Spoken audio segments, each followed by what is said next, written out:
So uncivilized.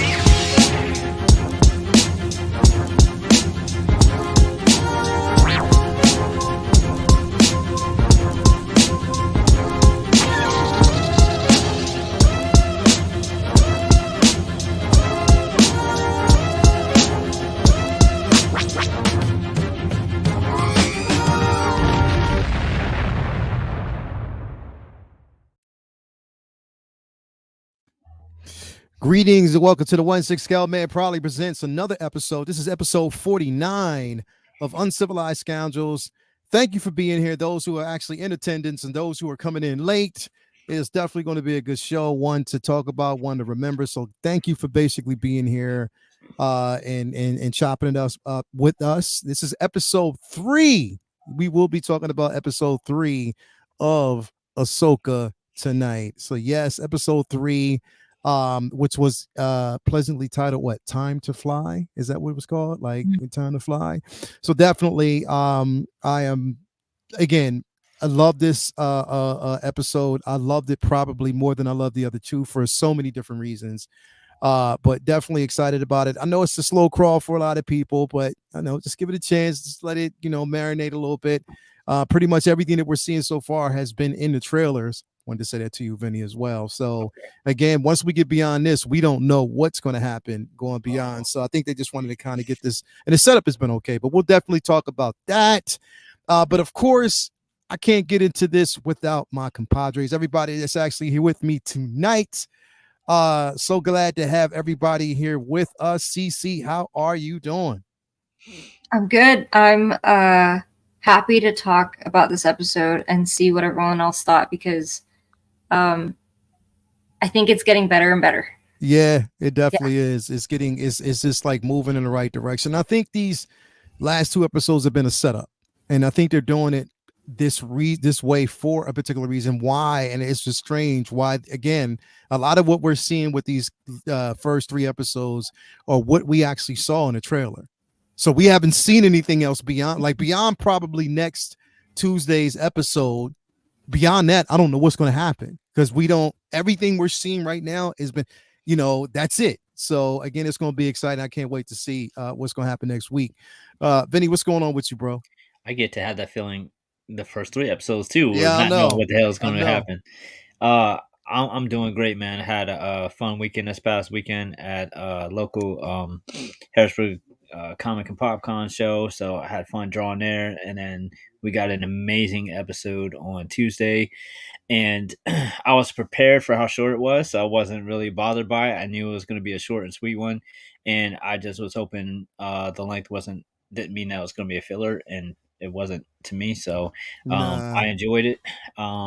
Been inspired a lot by the show, so I did a Ahsoka piece last week, and I did a Shin and Balin piece while I was drawing live at the con, killing time in between guests, and I'm just loving these two for absolute sure. Like they're definitely, bro. They give me like a lot of like anime vibes. Like they have a lot of bro. dynamic presence. It's a buddy of mine, Ryan, had a great line. He was like, that it's like an evil Deborah Harry, like one way or another, I'm gonna get you. Like, she's amazing. I'm digging it. I'm loving it. They're so fun to watch. I can't wait to see more of them. I mean, everyone's who's been complaining about no Thrawn yet. I'm having fun with them. So when Thrawn gets here, he'll get here. I think it's been great. I don't want them to rush anything. Do it at their own pace. I feel like everything they've been doing so far has been interesting and fun and exciting. So I'm on board. I'm on, Team Filoni, man. Let's see what he has next. Yeah, definitely, bro. I'm definitely on board with Filoni and everything he has cooking, because I think, again, I kind of, and which we'll get into in just a few moments, because I kind of place these 3 episodes in a way that I think works, and the way that I see it working, as far as the pacing, but what he's trying to do, in my opinion, how he's trying to set this up.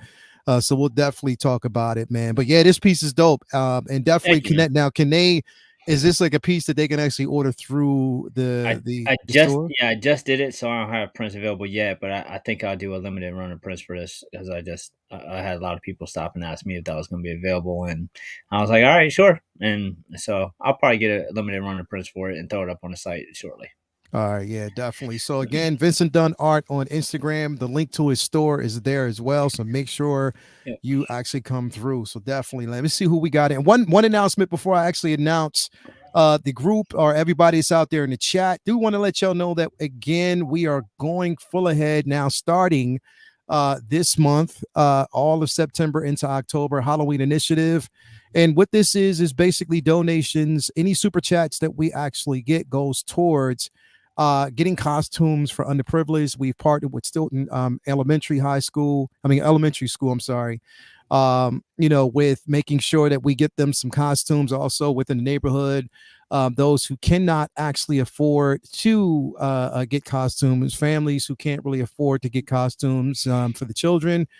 We are volunteering to do so. So it starts with all of you guys and myself included with donations, any type of super chat. Hey, if it's like $1.99, $5, whatever it is, it goes towards such a worthy cause.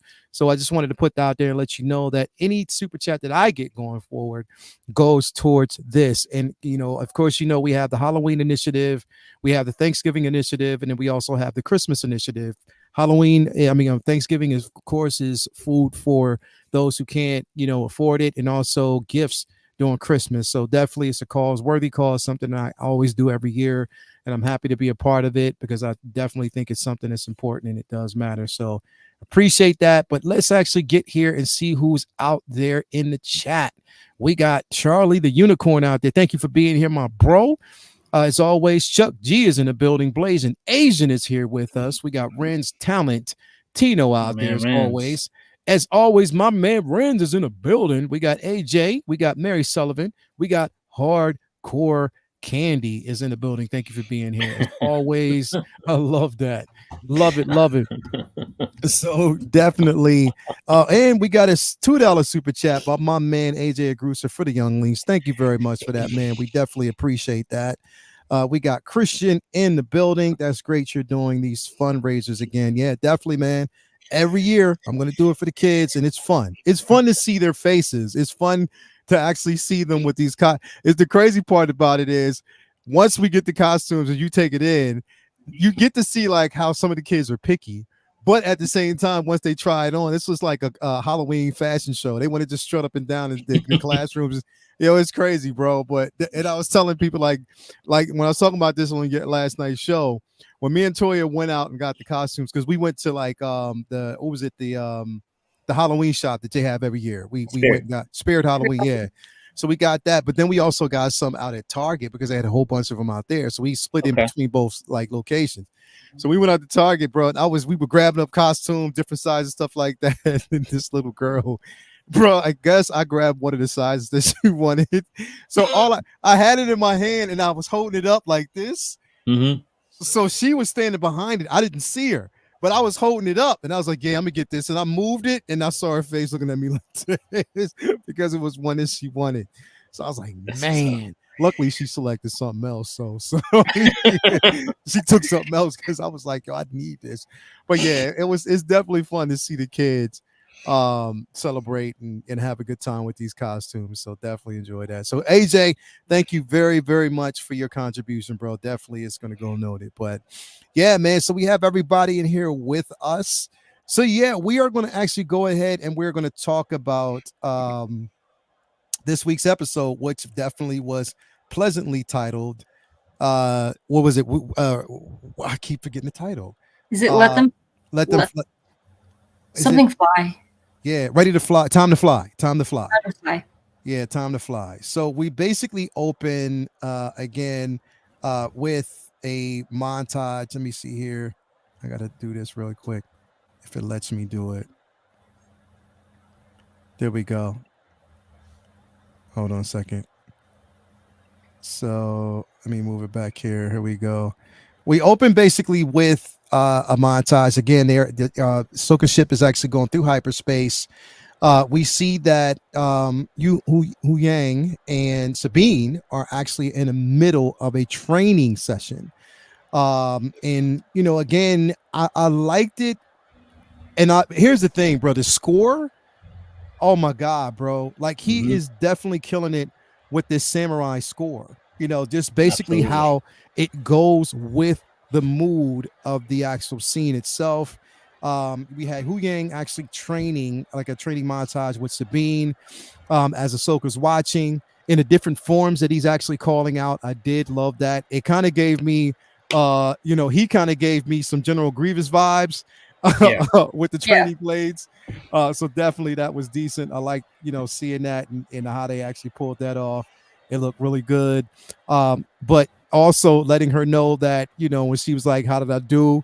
He was like, okay, not the greatest, but okay. You know what I mean? So just basically like his sarcasm, his humor, and his dibs and jabs at her, it says so much. But what I liked about this, and I'm gonna go to you first, CC. What I like more so about this is that the way I view this whole scene, this not just the scene, but the series in a whole, is that the first episode we got was the setup. So that was basically for us to familiarize ourselves with the characters, also to know where they've actually been, how they're coming back together. Again, I know there's a lot of people out there that don't or not really familiar with the characters, whoever, and probably haven't really watched Rebels or Clone Wars or anything like that. But again, we start to learn, like we're learning where Sabine's been, like what she's been up to. She's still on Lothal. She hasn't basically connected with any other Mandalorians at this particular point. Again, she decided to stay on Lothal. We see that Hera is now again general, and what she's basically been up to, and we know Ahsoka is still on her mission to find out everything that she needs to find out of where Thrawn's located, also to see if how what he's basically planning, if Ezra is still alive as well. We get more of a gist of Morgan Esbeth and her role in this. We meet Shin and Balin. But it's more like I think it's like the first episode to me was sort of like a setup. The second episode was sort of like the destination. You're finding out where they were going. And then when we get to this episode, it's more informative. Now we basically get down to the meat of it, finding out, Sabine's force sensitivity, and explaining how adept she is with the force and where she falls in her aptitude for the force. Viewing all three episodes, CC, up until this point, how are you viewing all this? So I'm definitely one of the people, I wouldn't call myself a hater, of course, that thinks, I was kind of like just whelmed by the first two episodes. But I mean, people said the same thing about Andor, and I was like, what are you talking about? So I think I'm just feeling impatient because I'm biased and I'd love to see Thrawn, but I know like these episodes are necessary. Not that they're bad episodes or anything. It's just, on a scale of 1 to 10, they didn't rank terribly high for me. But I will say, like this scene, I like that. Of course, we had a few bits and pieces in the first two episodes that I think they call it exposition, where they have to explain something as opposed to you seeing it. But what I like about, like, of course, we know that, Sabine was Ahsoka's Padawan, and then something happened. Like they fractured. She decided not to go through the training. I feel like a scene like this, even without them explaining, you get the gist that like they've done this hundreds, if not 1,000 times before. You know what I mean? The training exercises. So I like that there's something very familiar about this, even though we're seeing this dynamic for like the first time, if that makes sense, of all three of them on this ship. So, and then, yeah, so I like this scene. I like that it highlights Sabine as a warrior, again, because for the people who don't know her from Rebels, basically, I mean, if they know anything about the Mandalorian culture and recognize her helmet, they would know a little bit about how she is as a fighter, and the fact that she took on, is it Shin? Shin, yeah. Shin the blonde. She took her on and lived to tell the tale. And not many people probably with her training and the Mandalorian training, just the upbringing would have survived something like that. So yeah, I really like the scene a lot. Yeah. Yeah, it's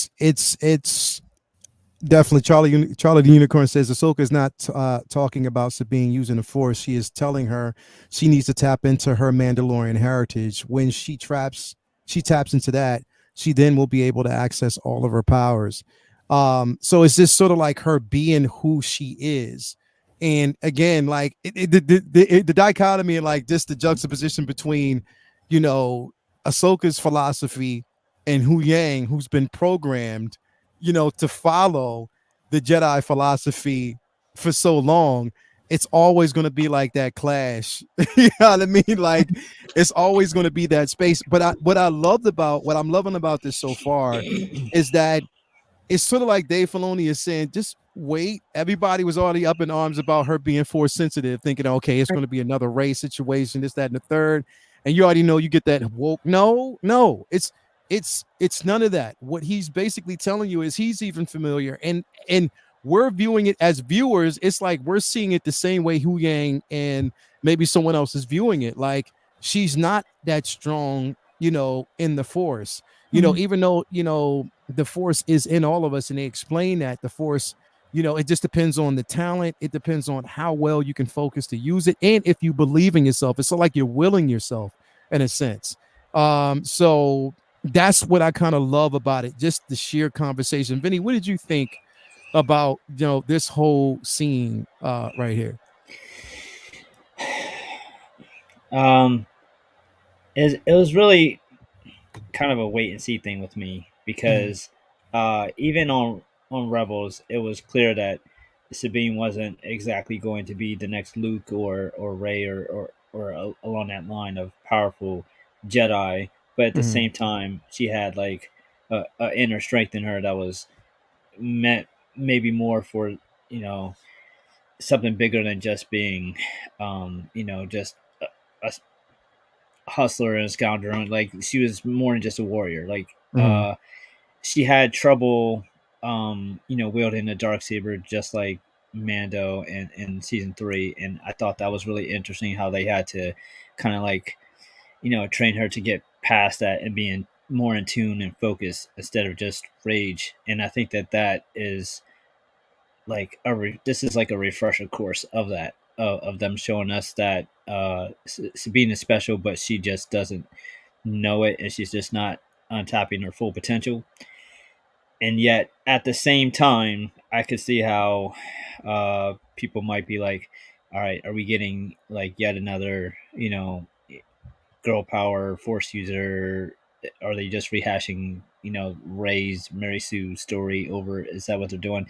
And I don't think that's what they're doing, but I see how it could be confusing as like, where are they going with this? Because it doesn't seem like it's necessarily like they're setting up for her to be some, you know, the next big Jedi in the franchise. But it's still, it's, it's doing a full circle thing with Ahsoka, having to go through, you know, the growing pains of, you know, being on the other end of a rebellious student. You know, she was that to Anakin. Anakin was that to Kenobi. Kenobi was that to Qui Gon, and now it's Ahsoka's turn to be the parent who, you know, knows what, you know, they put their master through. It's also, I guess, a little frustrating if you just want to see Ahsoka do Ahsoka shit, and we're spending a lot of time focusing on Sabine's growth, but Filoni, I feel like he knows what he's doing, and this is serving a purpose. And there's a lot to come with the rebels in a whole in the future, with possibly reunite with Ezra, and they want her to be able to hold her own when they start getting to the main action. I'm sure near the end of the show. So to go from how it started off with her to where it'll probably end up, this is integral to get there. So it's kind of like it's a necessary evil, and it's entertaining along the way, and I'm with it. it's fun, it's Yeah. interesting, and I think what's the most interesting thing to me about it is she's not OP, she's not Star Mm-mm. Killer, she's not out there, you know, shooting, force lightning out of her fingertips on, week one. She isn't very strong in the force, so Mm-hmm. I like the way that they're going about explaining that that is even possible. Is that yes, if you had a talent, like Ahsoka said, a talent for it, the council probably picked you out of the out of your parents' arms when you were 3 years old and put you in their school, but that doesn't mean that you had to be that in Yeah. order to be you know a Jedi or a Force user. You just so it was easier for some people than others, and that's never really been established before. Like, Yeah. could a regular person in the Star Wars world pick up, with the proper training, do what they do, and maybe not at the same level, but we're seeing here that it's possible too. I guess kind of like an average soccer mom could go take a Brazilian Jiu Jitsu class, and they might not be Grace Gracie, but maybe they can, defend themselves and be better prepared to, be in tune with their inner spirit, their discipline, and defend themselves more than the average person who didn't even try at all. So I like that that's even possible for someone who's not a Skywalker or someone super powerful to get this training. So I dig it. Yeah. Yeah. And what I love, yeah, go ahead, CC.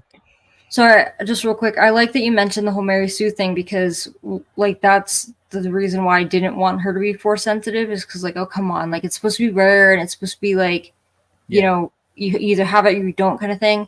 As far as the talent goes, like you said, it's in all living things, but, like, whether or not you can harness it. But I also didn't want them to pull a Finn where if we had spent all season seeing hints of her being force sensitive and then they drag it out. So I think this kind of nipped in the butt where it's like, hey, she's not like a Rey where it just snaps and all of a sudden she's really powerful. Like she has to work on it because she's a great fighter and a great warrior, but it's not easy to tap into the force like this. And I compared this scene because of course we talked about how original trilogy people would probably either love it or hate it with the whole training helmet, just like the training remote scene with Luke. But it kind of reminded me of like people who say, well, we should throw a normal person in the Olympics and see how they do so we can see how difficult it is. I feel like the beginning of this was it's nice to see people not pick it up from the start, from the jump, and have to actually work on it. And that's what I liked about it. That was definitely the beautiful part of it, because what I'm thinking about, like, and like from me viewing just the very beginning when she fought Shin and was defeated, like easily, pretty much handled and defeated, it did show that, no matter how much training she might, put it this way, she had training, but you can see that she turned against that training. She wasn't training as much because of the fractured relationship between her and Ahsoka. But the one thing that I love about it is that literally Ahsoka's not she's not training her to be a Jedi. No. Because again, it's not about her becoming a Jedi. It's about her being one with the Force, or actually showing her that there is potential there. She doesn't want her to be a Jedi. And that's the thing, because Ahsoka herself doesn't see herself as a Jedi. You know what I mean? She's it reminded me of like when football players take ballet. For extra balance and for, core strength and all these different things. I feel like we're not going to see this pay off by her having a rematch with Shin and being better with the lightsaber in a lightsaber duel. We're going to see this pay off with her in the Mandalorian armor, able to fight with her guns and a sword and do all these things with like an internal strength that she didn't have at the beginning of the show because she was in her head or out of it. And exactly. And this is what, even Kanan was telling her. And Kanan was training her to be. Like, I'm not telling you have to be a Jedi. Like, tap into what your strengths, your strengths and everything that you basically have, because you are. And people have to also realize that Mandalorians, literally their training and their adaptation was like basically to be reckoned with when it comes to a Jedi. They were trained to fight Jedis. So they know. So, I mean, at this particular point, she's just wanting her to tap into her inner strength of who she is. But I think part of this training isn't all about her becoming force sensitive, but also I think it's about her letting go of her failures. Because again, she feels she's still holding on to that relationship, that fractured relationship that she had with her family. She still feels as though she's responsible for, well, technically she is, the death of a couple of Mandalorians based off of the weapon that she built and constructed. You know what I mean? She's still rearing off of the, you know, the relationship that she had or the friendship that she had with Ezra, and he's gone and she's seen so much. She's holding on to a lot of guilt. And that is one of the biggest reasons why she can't really tap into anything. And I think Ahsoka is using this as a tool for her not to become a Jedi, but for her to let go of everything that she's holding on to. And I think that she saw that, well, off camera, definitely. But I think that this is what she's trying to work her way up to, is to take those mental blocks away from her that's holding her back. And that's just keeping her dormant because she doesn't have the level of belief. You know what I mean? I like, I had to scroll up a little bit, but Beskar Kids comment, talent without training is nothing. And it's funny, when I was at San Diego Comic-Con, I was standing in front of Alex Sinclair's booth for the comic people. He's a colorist. He does a lot of work with Jim Lee. Mm-hmm. And he said exactly that. I don't know how it came up, but like I was there for quite a while he was working on a friend's sketch. And they had said that, I think, we're talking about artists where they're like, okay, you can have a young child prodigy and they're 18 and they're incredibly talented, but if they don't practice and they don't do anything with that talent, it does fade. Because like if you're really talented from the jump and really good, then you're not motivated to practice or work on it. I don't think that's the case with Sabine, but it's nice to see that like she's got some work ahead of her before she can start kicking ass and taking names, I feel. Yeah. And I like the simple fact that even the conversation that they had at you know, when they were sitting down, and you know, she said she just thought that because of the situation that she's in, that her, you know, force training could be sped up a bit. And Ahsoka was like, nah, don't work that way. It does not work that way. That's not what we're going to see. Like, again, you know, it takes training. It takes, you know, a certain level of talent. And when she's like, well, you know, if the force was like that, then why come everybody can't use it? Again, you know, training, discipline, talent, you know, you have to basically be one with it. Everyone, it's like right now, like everybody has talent. We all have a certain level of talent, untapped talent for some that they haven't tapped into. Some of us are well connected to what makes us who we are, but some aren't because they have those. It's like a level of disbelief. You don't believe in what your own capabilities are. You know what I mean? I'm pretty sure that Vinny believed that he can collect so many women in one room, and he's done it. You know what I mean? So do or do not. There is no try. But no, like literally, like it's, again, I'm loving. This was so important to me about this episode is that they didn't gloss over that conversation. This is something that should have been, and I always felt like even with The Force Awakens and even with the sequel trilogies, Luke should have been seeking out Rey. Luke should have been the one to train her and take her through a training regimen. She shouldn't have been someone who, just because of, you know, her, you know, lineage and her relationship and who she's related to, all of a sudden she, you know, is that powerful. As much as I love the character, that was the downfall of that character too. And it's like, yo, you painted a red flag or a target on her back when you did that to her. I think with Sabine is different because we're seeing her struggle. We saw her get defeated. We know that she's not, and Hu Yang is just digging, bro. Like straight up, like he is going at her at every chance he gets. But I think that she needs that. Even when he was like, the only person's holding you back in the second episode, the only person's holding you back is you. You know what I mean? Yeah, so zero chill. Yeah, zero chill, bro. He just does not care. He does not hold back.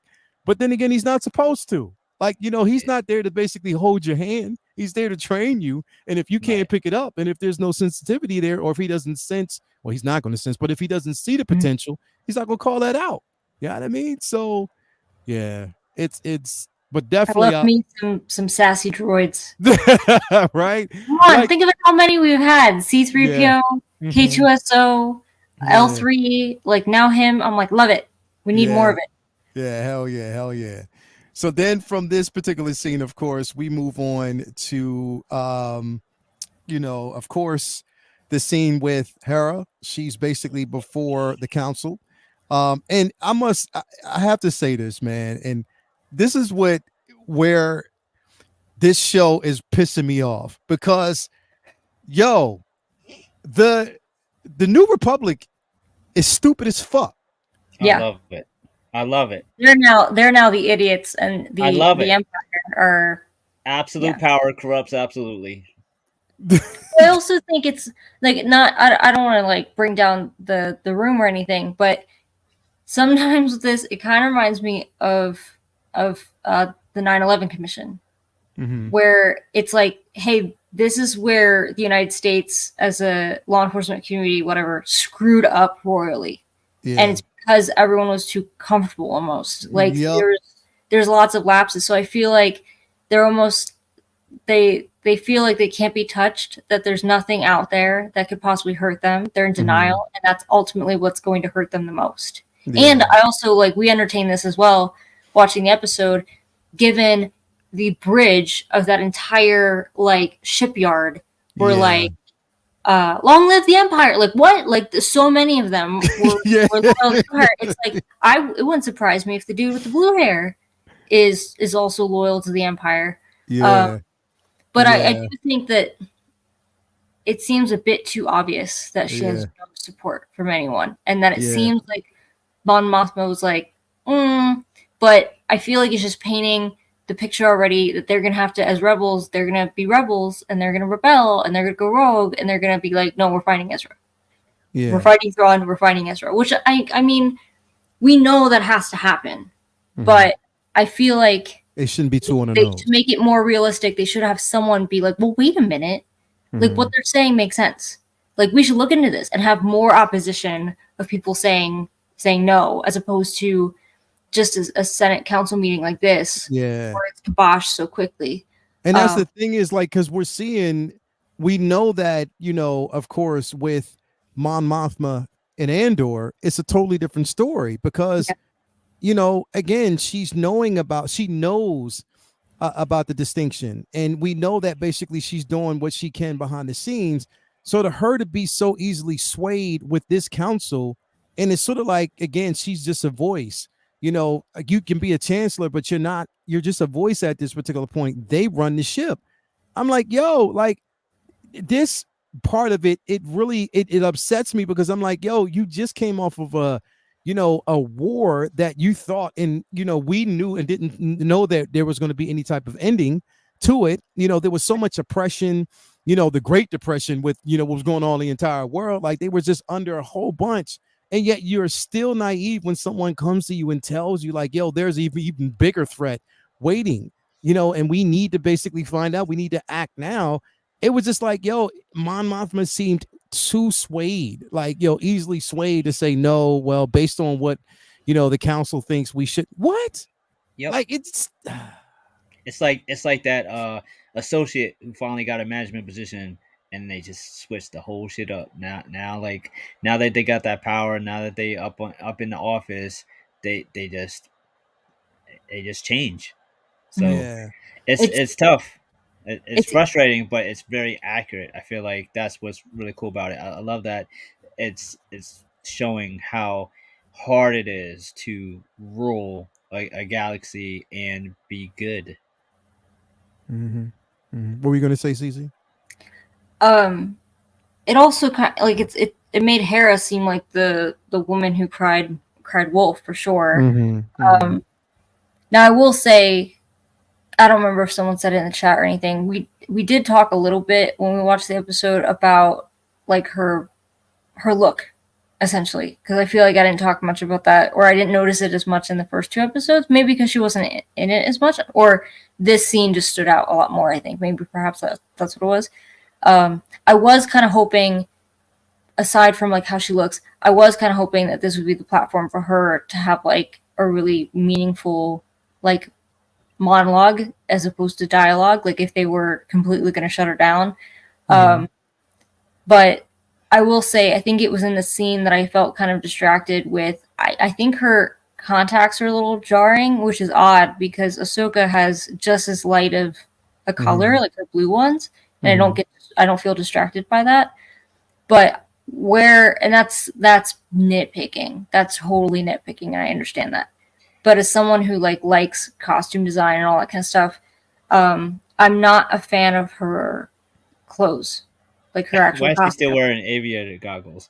Well, so I'm okay with the goggles. It's just, why does it look like they just took her right out of Rebels and just plopped on the screen?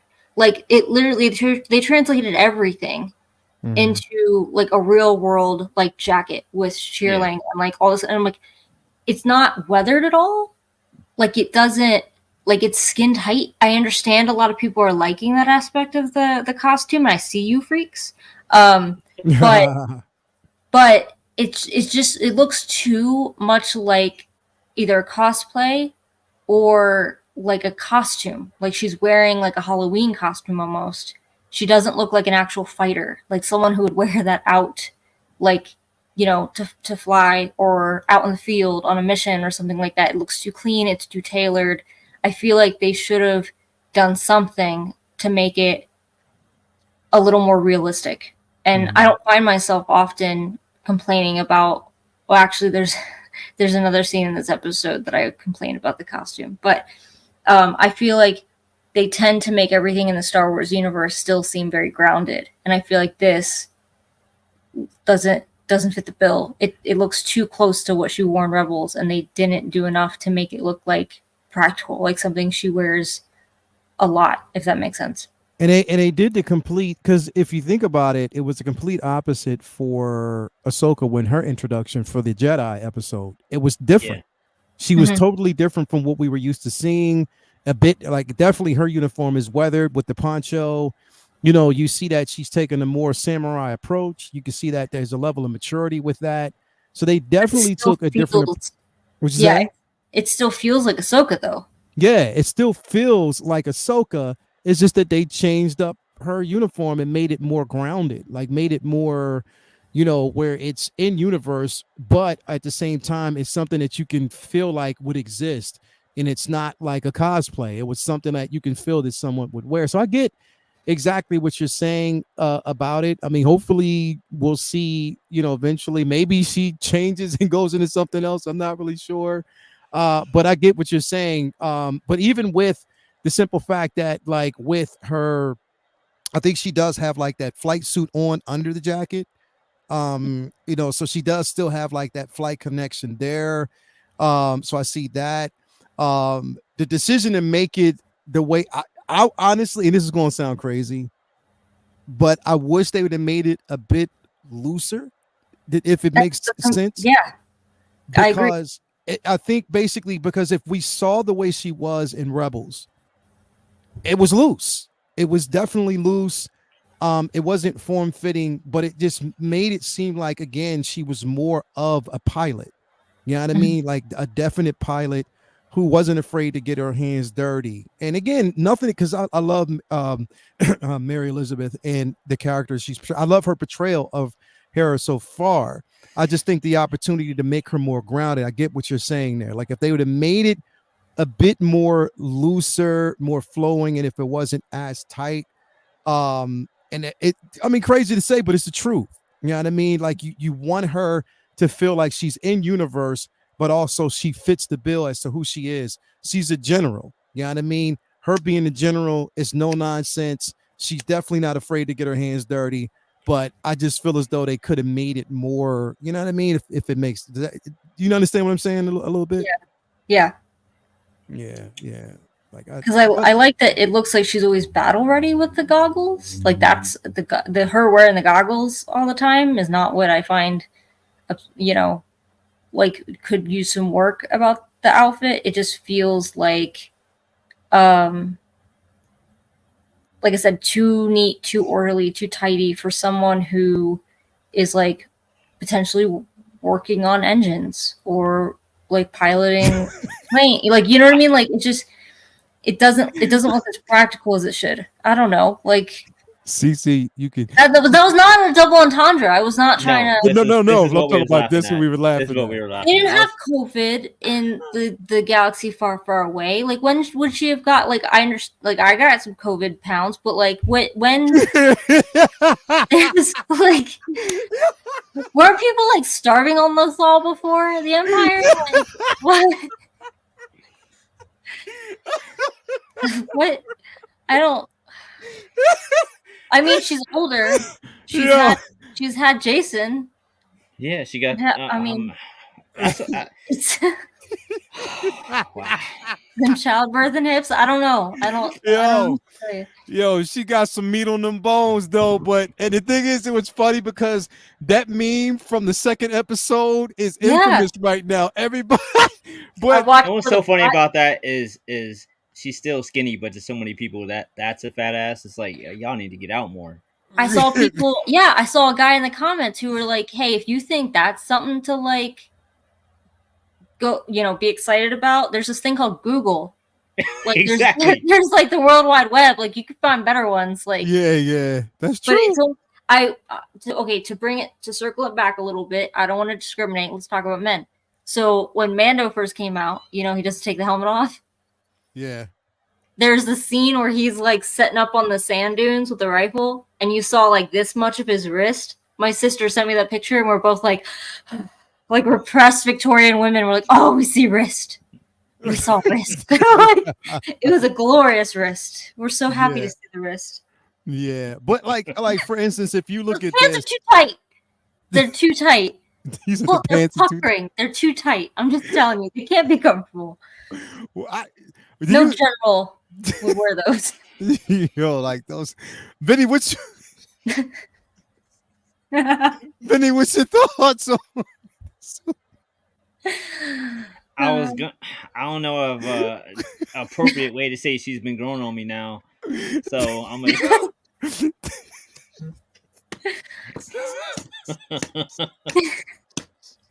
Yo, oh man. She definitely was kind of like off to me in the first couple episodes. Yeah. And I felt like this episode, she more, came into the part, and I feel like it's finding her groove with the role. And I feel like, I the issue with the jacket and the goggles, to me, it seems like she's not in the field anymore. Like, she's mostly at home with her son on Zoom meetings and stuff, and not actually out there.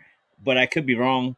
She's like a general now, and you would imagine that she might not actually be field active very much anymore. So, but I really don't care as like super minor nitpick. I don't care what she's, because I don't care if she's battle ready, even if she's not in fights.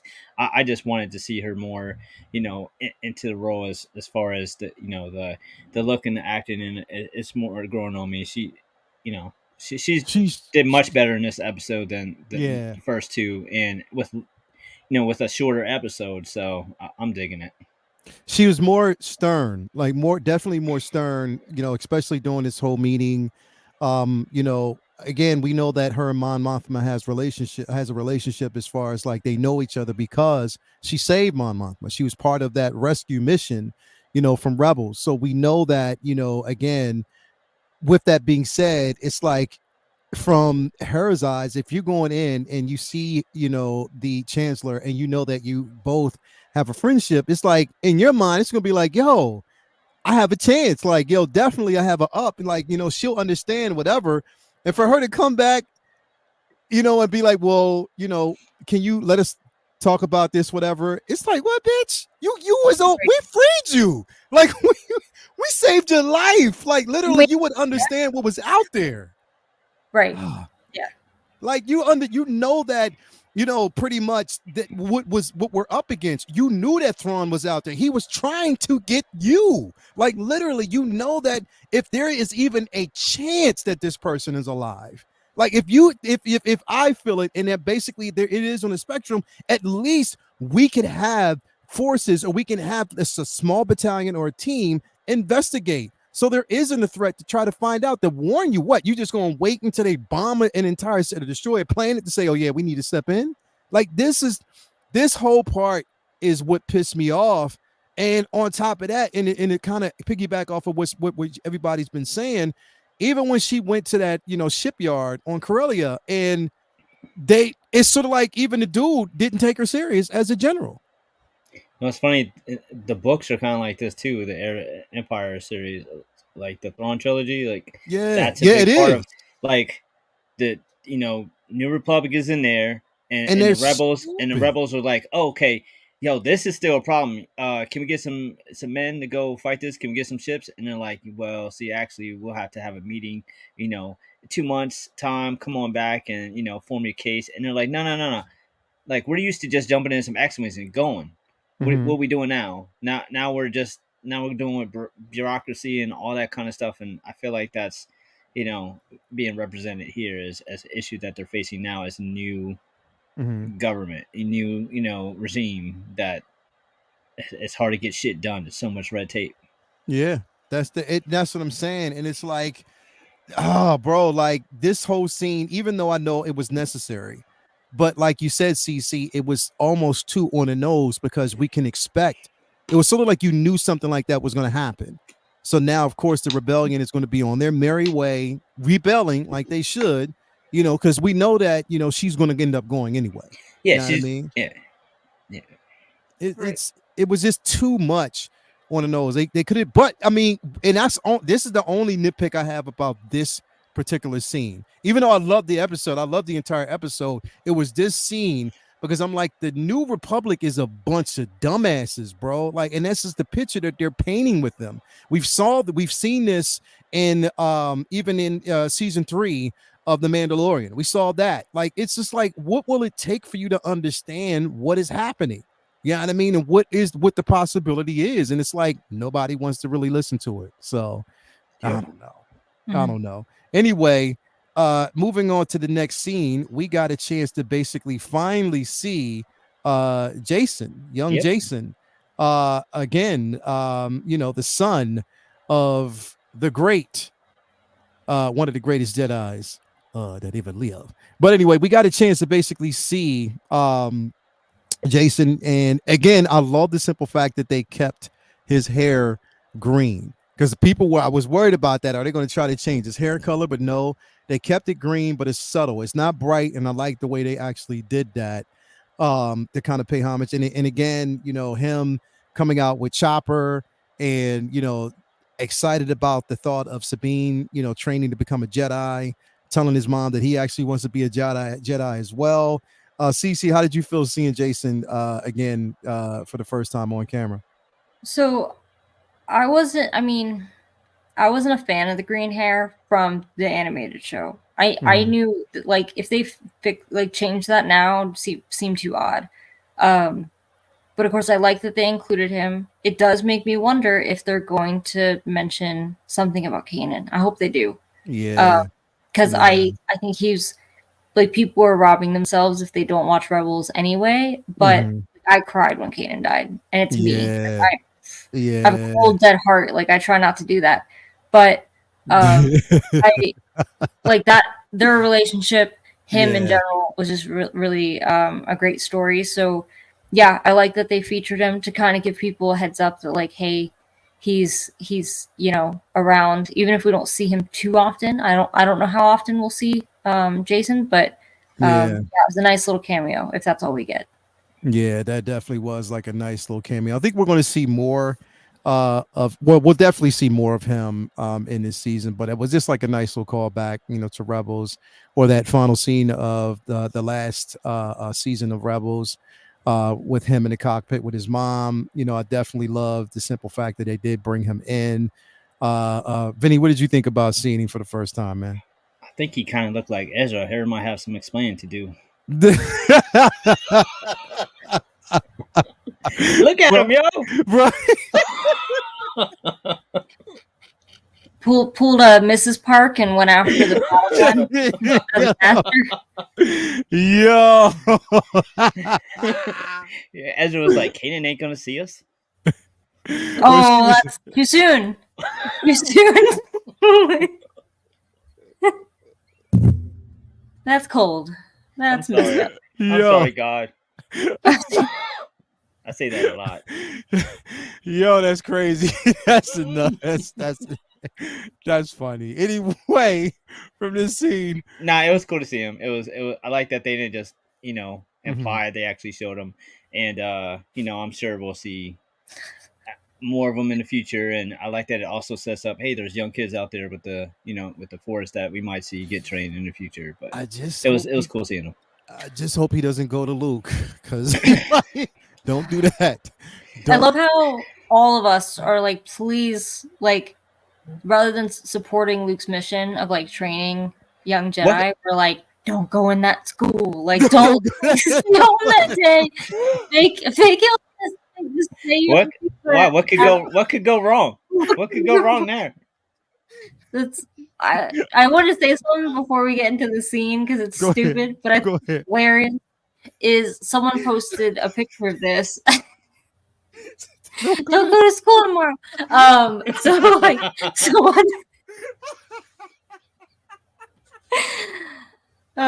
There's this meme. What mom would be like, yo, don't go to school. Yeah, don't go to school. There's this meme that came out like during the Mandalorian, and it was like when everyone was trying to figure out like how Grogu survived, and I loved it. It was like Anakin leaning against the wall, going like, "Hey Grogu, I like you, Grogu. Don't go to school tomorrow." And he's like eating the cookies, and he's like mid cookie, and he's just like, "Just don't go to school tomorrow. Don't go to the Jedi Temple tomorrow." Okay, there's gonna be a whole movie around it, like Grogu's day off. If you know what I know, you might want to stay home and enjoy them cookies. Just eat the cookies. Eat them cookies. Don't go. This scene, someone pointed out that like it's cool, it makes sense, it's practical, it's space agey that the floor lifts up and turns into a table. So the guy posted this big long rant where he was like, "My Asian ancestors are screaming, you're eating on the floor. Like your feet were on that floor, and then you're eating on the same table. You're eating on the floor, like dishonor on you, dishonor on your family." Like just mentioned like the hygienics of it, but also it's space. Wasn't that like, the training room? That's what they were training at, right? Yeah. So sweaty feet were on that table, and not in the fun way. Like if your feet are sweaty and you hop up on the table to dance on the table, that's a different vibe. But if you were training on that floor and getting all sweaty and gross, and then you're eating wipe like that down. He didn't. Yeah, no. Like There's not one Lysol wipe in this episode. I don't think the Jedi programmed him to clean sweaty feet prints off the dining room table. But, nope. And then you're gonna you know who ain't gonna do it. Nah. He's too good for that. He'd complain. His protocol is to stay at a distance. Stay distance at all ways. That's just basically the way it is. Can you imagine just being like, "That's not in my programming"? Like you'd say that at home. Like, "I'm not doing the dishes, not in my programming." That's good. That'd work out swell. Totally swell. Right. Yes, like if there was a crumb or something gross on that floor, it would probably be catastrophic. It would end up in like the ventilation system. It would do all sorts of damage because they talk about that in like the actual like International Space Station where they have to vacuum up stuff because like they can't have. So I imagine it's clean, but I thought it was humorous, the idea that they're eating on the floor, and that's fine. That's a really good point. It's gonna bother me now. Thank you. You go watch the next, and every time you see it, you're gonna be like, "Hey, yo!" Every time they're at the table now, hey, yo, yeah, like don't shake my hand. Yeah, don't shake my hand with them same hands you had your feet on. Don't do that. Yeah. Don't. You was eating off the floor table, wasn't you? Yeah, right, definitely. You're eating off the floor table. But I definitely love the floor table. I love this scene specifically because of the conversation that they had. And again, it was an explanation of the Force, how it exists in all of us. But again, if you're not in tune with it, if you're not focused, if it's sort of like it's a rhythm, how you communicate with the actual Force itself. But if you're cut off from it, it's because you yourself are cutting yourself off because you're not focused enough. You're not willing to train and open yourself up to the living Force itself. And I loved how she did say it does, when she was like, well, I don't have the talent. I don't have like, what everyone else has. And if force was, if it's like that, then how come everybody doesn't use it? Like everybody isn't able to use Mhm. it. And that explanation was, it was perfect. I thought it was definitely good. It doesn't work that way. You know what I mean? But I think it's, again, a conversation that was needed, because Ahsoka is trying to get her to realize that it's what's blocking her is she's holding on to something that she needs to let go of. And having that conversation, even when Ahsoka moves the actual cup using the Force itself, you know, so easily. Yeah, what I mean, again, she was explaining to her that it just does take training and just becoming one with the actual Force. And it's not something that you just do. You know what I mean? This is not a Rey Skywalker or Rey Palpatine situation. You have to study. You have to become one with the Force. And I love that conversation that they had here. What did you think, Vinny? Yeah, I we touched on it a little bit before, but I really like that opens up the world a little bit, because Yeah. growing up we always just thought they were, kind of like mutants, or Mhm. or people were born with special powers, and either some either they found out, or they accidentally moved something like a young like a young wizard or something like that, where they didn't realize what they could do until they did it. But to kind of get the feeling like that, that there's another explanation aside from, obviously the very controversial midichlorian, Yeah. principle that was installed in the prequels, is how we discover a Jedi, is for them to expand that, and to Yeah. make there be How so strong many, they are. Yeah. Their because midichlorian we've seen count. it, we've seen Mhm. them touch on it in Rogue One as well, with Mhm. with Chirrut being like force sensitive, and being able Mhm. to, even though he was blind, being able to dodge attacks, and so on and so forth, but not quite be able to move objects with his mind. But like, so there's like It a guides spectrum. him. It guides his Exactly. movement. Yeah. So I like the idea that there's a spectrum of Jedi, where you could just, not everyone is going to be, lifting ships out of the swamp, and not everyone is going to, be able to even be a great lightsaber duelist. Like, they're all going to have different levels of skill, and we've seen that for a long time. But we always assumed that you had to start off as you were clearly a Jedi, and then how strong a Jedi are you. But to know that, like, they're expanding the idea of what that means is really cool. To know that,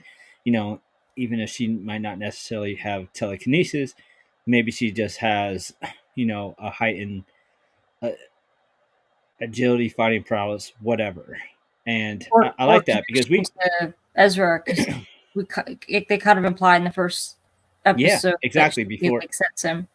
Yep. And we've seen that a little bit here and there. Like, we've seen people kind of speculate all kinds of things about different non-Jedi in the saga for ages. Like, is Han force sensitive because he's such a great pilot without actually being a Jedi? Like, different things like that. So I like that they're expanding upon that, like, theory that there's people with no talent whatsoever that could be trained to at least be able to, have a better attunement to what little bit of the force they're able to, you Mhm. know, harness. So Yeah. we may not see this finish out with her, you know, force choking, Thrawn, or nothing like crazy like that, but her able to act, defend herself better. And then I think, like I said, with, her Mando, you know, weapons and armor, have a fighting chance when going forward. So Yeah. And I think would, definitely, even knowing that her lineage, her family background, would lean more heavily towards her being connected to the Force. You know what I mean? Again, she is a descendant of Vizsla itself. You know what I mean? So definitely, um, she has it there. Like she is part of that bloodline, but at the same time, I love how it's not coming easy for her at Mhm. all. You know, that I that Yeah, go ahead, CC. Sorry. I kind of like just thought of a theory with that. So the rationale for how Rey was able to so quickly be so strong with the Force, with like little to no evidence that she had it beforehand. Obviously, we didn't know her before Force Awakens. Was kind of like a Murphy's Law, where it was like an equal and opposing reaction to Palpatine. Yeah, Because yeah. they argue that like that's the whole reason why Anakin was created. Actually, was because Anakin, like his strength in the Force was a reaction to like the danger they didn't know existed, which was Sidious and or Palpatine, whatever. So it was kind of like part two where they needed Rey. So the light side kind of like balanced it out by Rey being so powerful with the Force. I almost think that maybe for the same reasons we're complaining about the Senate committee and how everyone feels so safe, I wonder if it's because like the big bad that we're dealing with right now is Thrawn, who is not Force sensitive. So I think if it was different, like, and maybe this is evidence that Palpatine is not like a threat right now, or not possibly a threat. It's still in the stages, like the little sprinkles we got about the cloning and all that kind of stuff. So it's almost like he's still cooking. He's still in the oven. So like and like they took him out too early too. Like he looked rough even in the end. So it's pretty bad.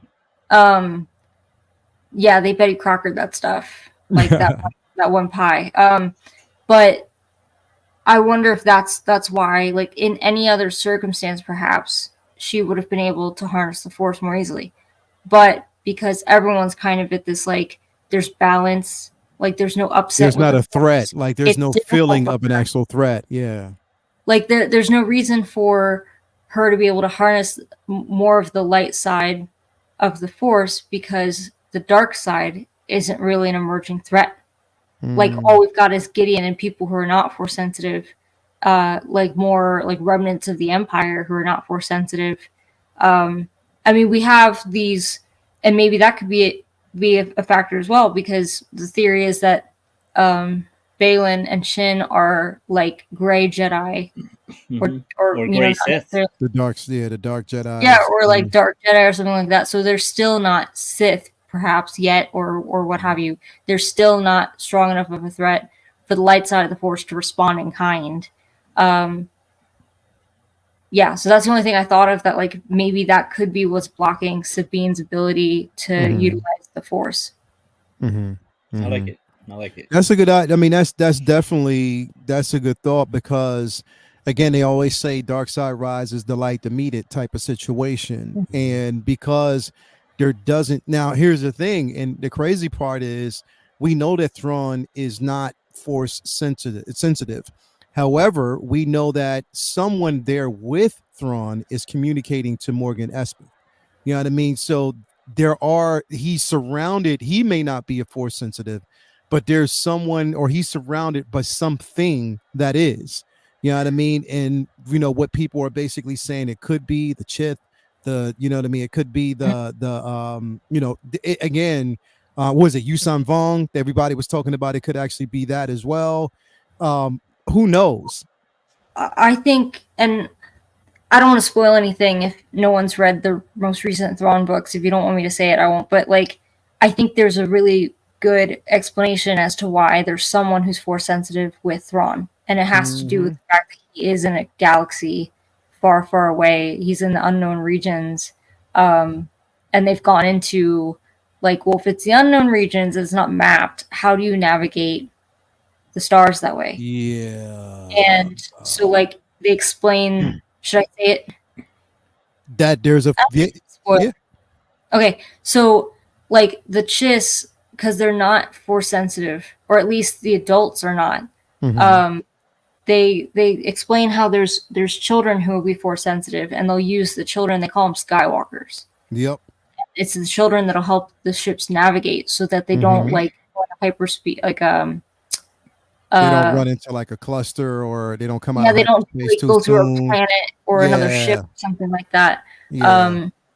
And so that, you're right, like that could, because like it boggled my mind when Morgan was like, I hear Thrawn, he's calling to me. It's like, no, like this. I don't think that's how that works. Talking to you, but he's not doing it on his own. Yeah. You think maybe it's I'm gonna butcher the name, Kubeas? Oh, Sabayoth? Is that how you say it? I don't know. I never heard it pronounced, so I didn't know how to pronounce That'd be because but wasn't he a clone?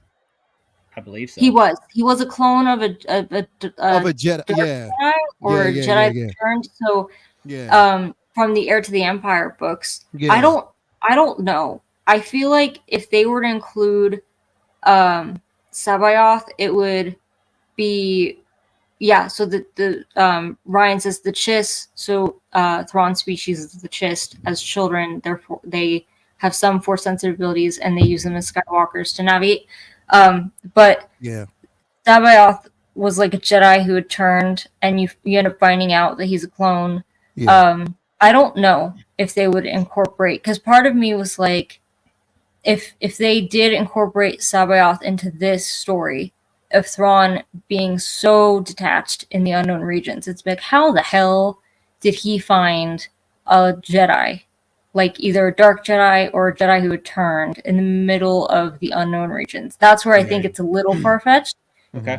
And I think that they would be able to, if they're ever going to, incorporate some of the newer Thrawn storyline into the series by explaining that, like, he is using Skywalker, who's the Chiss. Why is he out in the unknown regions? Because there's a bigger threat than him to the galaxy. Yeah. And that he's perhaps maybe not the bad guy. Like his whole he's purpose not is the like, one. He's not like we're being. It's like a misdirect. So we believe that he is the threat, but there's a bigger one out there that he knows, that he's seen.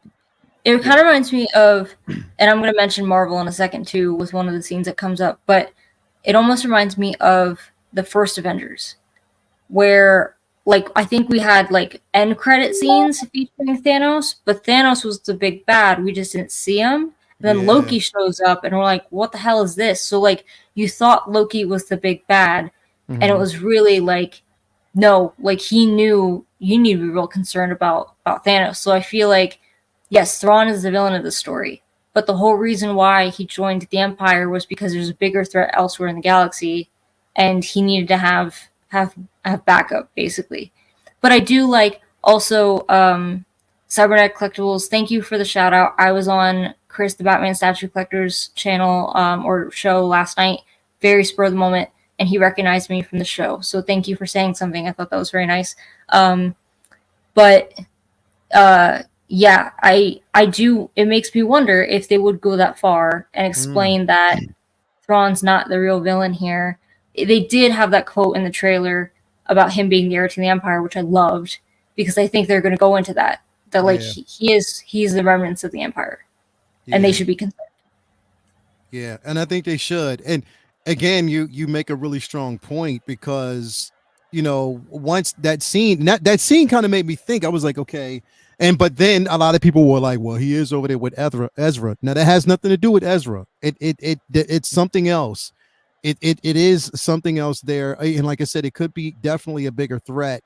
And he could be using, you know, one of the Skywalkers to help communicate to Elsbeth, you know, and maybe she's taking it, because here's the thing is, it's like, in her hindsight, and what she basically believes is that, okay, we get Thrawn back, we can take back the Empire, we can rebuild the Empire. And this is what everybody is thinking at this particular point, with no confirmation from Thrawn as to what his true motive is.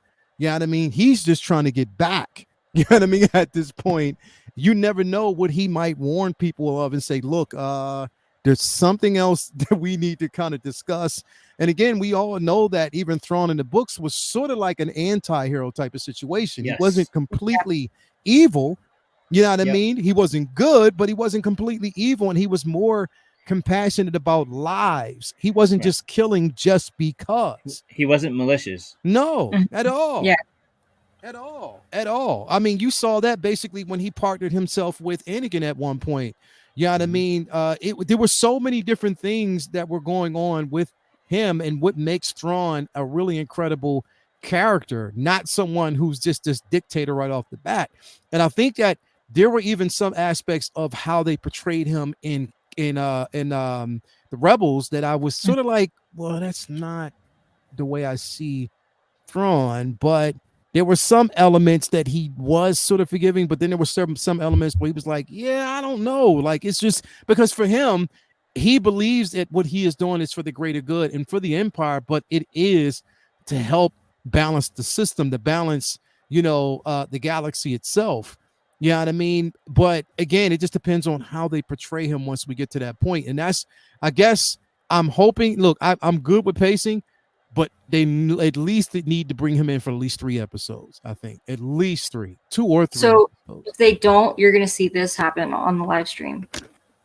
I'm going to flip this desk. Like, you're just going to, if we don't, because like my friend Matt was like, what if we only see him in the closing scene of the season finale? And I'm like, after credit sequence. I'm going to flip the desk. Like, it's just. Yeah. Definitely, man. Like I want to see, again, and I'm hoping that again that Filoni has an understanding of how to utilize the character. But I know that all of this is definitely a setup for the film. You know what I mean? All of this is to basically bridge gap. And I'm hoping that it's not just one film, though. I'm hoping that it's 2. Literally, I hope we get 2 because I want them to stretch that out as much as they could, because it would make for definitely interesting material. But anyway, getting back here, definitely. So we got that conversation between Sabine and Ahsoka. We do see that in one aspect, Sabine,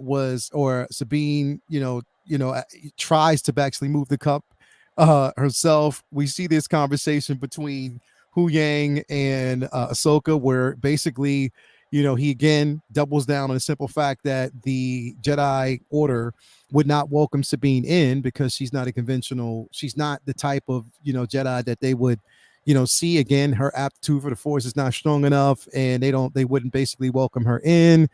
Ahsoka basically goes along to explain to him, like, she doesn't have to be, I don't want her to be a Jedi. I want her to be who she is. And then Hu Yang throwing them jabs. It's like, well, you do come up from a long line of unconventional Jedi.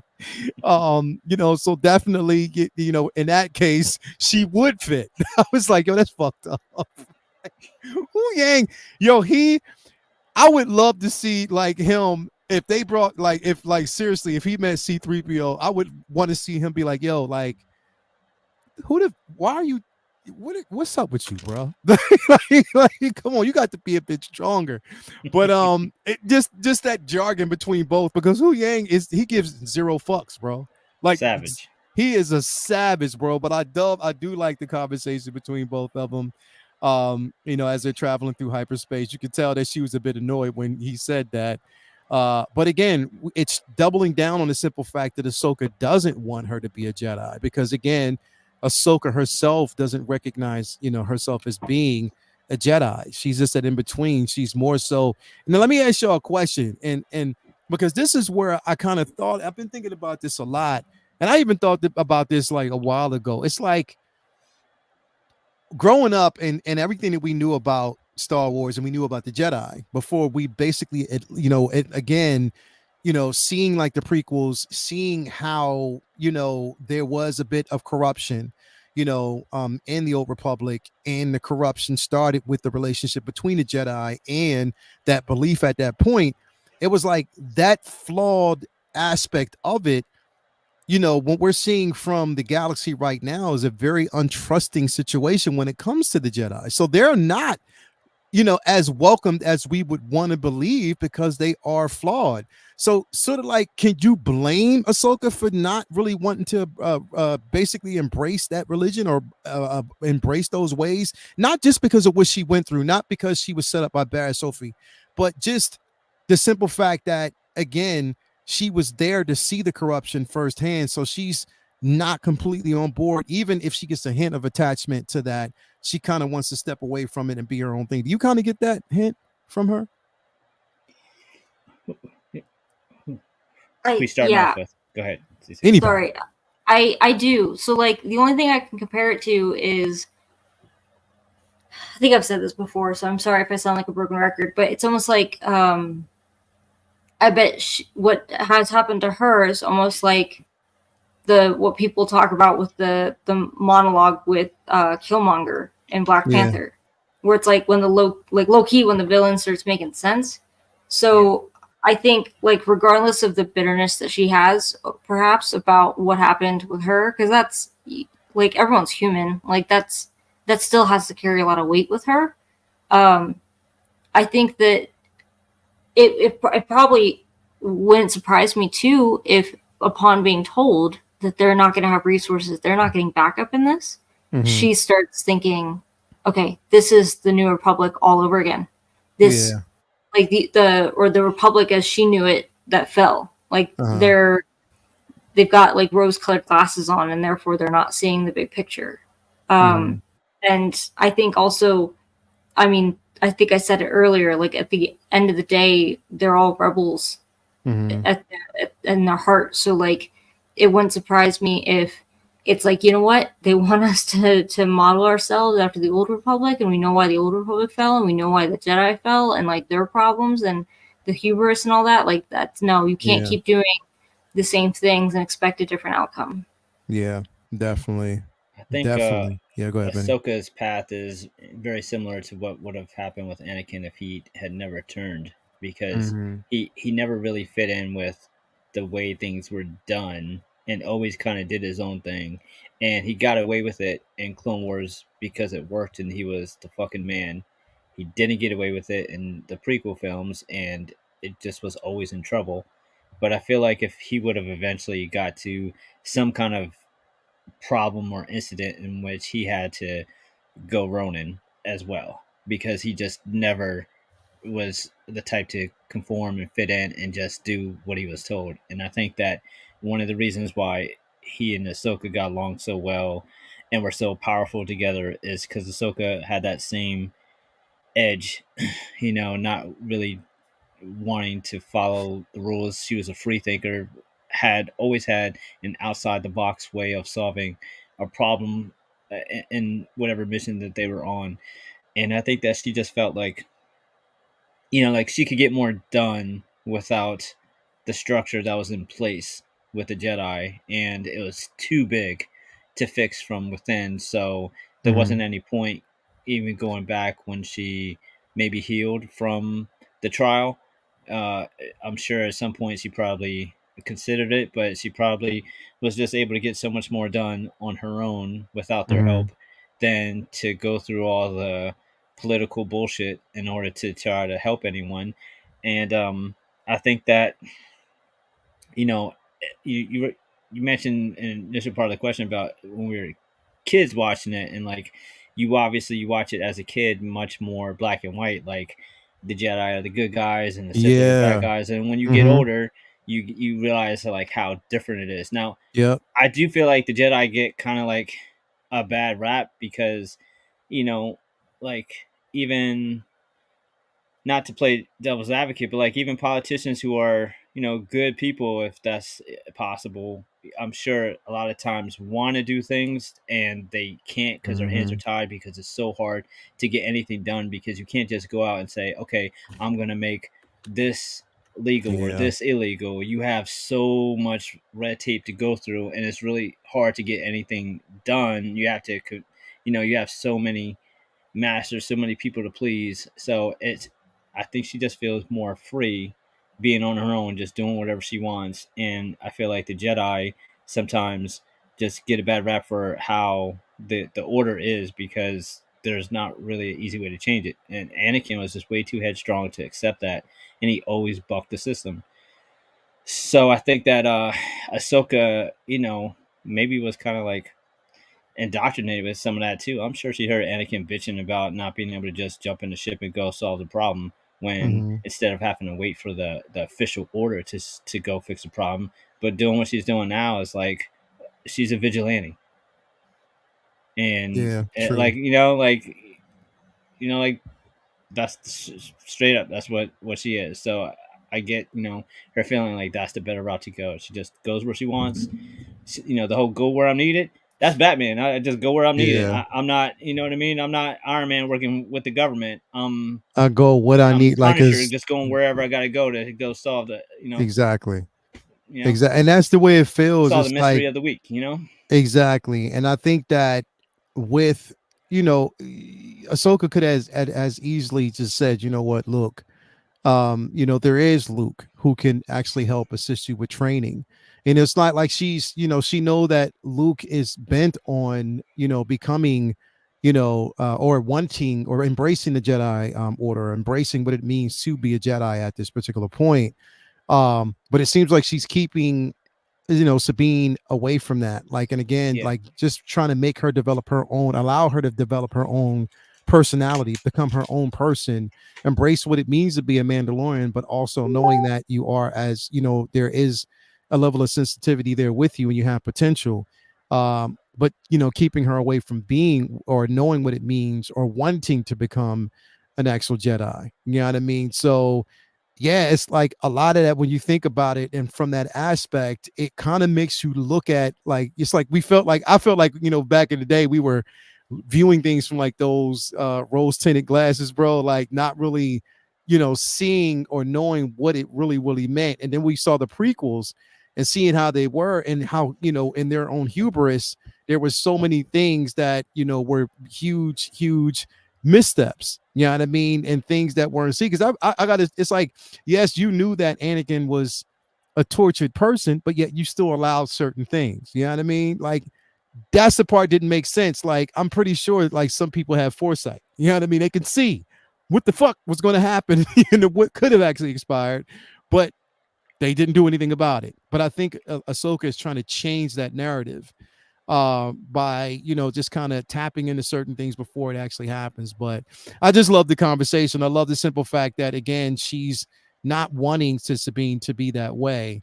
But anyway, we move on to where we actually get a chance to see Sabine trying to use the Force to move a cup. Of course, and here's the thing, bro. I was sitting there watching the scene. I was like, please don't do it. Don't do it. Because that would have been, again, one of those situations like, just leave it. Let her try. Let her struggle. I love the simple fact that she's struggling to do it. Even when she calms herself to try to do it, it still doesn't work. And then she's interrupted by, of course, Ahsoka to come to the brig. And I love how they basically just cut to the glass, where you didn't see it work. And she was like, yo, you won this round. I definitely like that. She goes to the brig. Of course, we have her who lets them know that there won't be any reinforcements and she will not be joining them. So, like you said, knowing that now, it's putting Ahsoka in a situation where she's like, okay, here we go. Another fractured republic. You know what I mean? Like, this is how it is. And now we have to basically do the dirty work. We do basically see how, they, are getting attacked by Shin. And I got to say, Vinny and CC, Shin is still, and I've been saying this from the very beginning, she's still my favorite character, bro. She is literally one of my favorite characters, bro. And the thing is, it's not like she has a lot of screen time. It's just something about her, the mystery surrounding this character. Like, she is definitely my favorite. She looked very Star Wars and like cool. I loved just seeing her in the costume, like whenever they kept going to her. And I even liked the kind of it jumps a little bit, but like the tit for tat with her and Morgan. Yeah. Where like Morgan failed to destroy the ship and she's just like, yeah, I guess I'll just handle it for you. Like, that's not what she said, but it's like read between the lines kind of thing. Yeah. It did seem like she was kind of snippy with her. So yeah, I like the sass. Yeah, definitely. And I love the simple fact that even during this dogfight situation, you had Ahsoka who had to kind of let her guard down and put her pride aside and ask Sabine for help, in a sense, like, what would you do? I'm going to follow your lead at this point. And I like that because then we're seeing, Vinny, that military prowess of a Sabine, how that takes over, like her strategy, her being a Mandalorian. Now it's sort of like, the student has become the teacher in this aspect. Okay, I know you know everything there is to know about the Jedi Order and Force, being Force sensitive, but I have to teach you how to be stealthy, maneuver, and again, we're in it and just actually form up in an attack type of formation. I like that aspect. What you think, V? Yeah, she it was cool because she went from, it's contrast. She went from something that she's not good at to like, all right, this is where I'm comfortable. You know Yeah, what I mean? Put me behind a weapon, put me in a weapon, and I'm good. You know what I mean? So she's in her own here, and she's, flying hell out of that ship, and with a very formidable, threat on their tail. So I love this whole sequence. It was just yet another great Star Wars dogfight to add to the yeah, list of great dog fights that we've seen. The one in Andor was phenomenal. The one in this one was pretty damn amazing too. So it was really cool watching the different strategic aspects of this yeah, chase. yeah, definitely. And through this, we got a chance to basically see now, CC, we're okay, and this is what I wanted to ask you. You know what I'm gonna say? I feel like maybe. Maybe It's coming. is the force strong with me? Like I'm like maybe I know what you're gonna say. I want to see if you know what I'm gonna say.